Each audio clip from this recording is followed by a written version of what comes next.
સુરતમાં ward number 27 માં Patidar યુવકોને ticket ન મળતા ત્યાં પણ નારાજગી જોવા મળી। વિવિધ સમાજના અગ્રણીઓએ યોજી મહત્વની બેઠકમાં ભાજપ સિવાય અન્ય પાર્ટીને મતદાન કરવાનો નિર્ણય। અન્ય વિસ્તારમાં રહેતા ઉમેદવારોને ટિકિટ મળતા જ જનતામાં અસંતોષ જોવા મળ્યો। ગત ટર્મના કોર્પોરેટરોએ કોઈ પણ કામ ન કર્યું હોય તેવો આરોપ છે। પાટીદાર યુવકોએ ખૂબ પ્રયત્ન કર્યા છતાં ટિકિટ ન મળતા રોષ જોવા મળ્યો છે।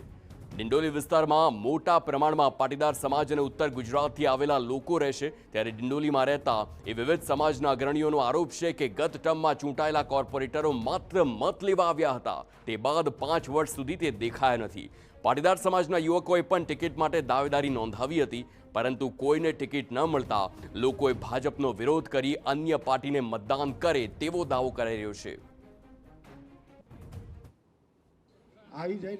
જે કોર્પોરેટરો હતા એ આ વિસ્તારના તો છે જ નહીં, અને છતાં ચૂંટાઈને પછી 5 વર્ષ સુધી અહીંયા કોઈ જોવા માટે આવતું નથી, એટલે કોર્પોરેટરો અહીંયા સંતોષકારક સેવા બજાવી શકતા નથી, એનો પણ ભારે રોષ છે।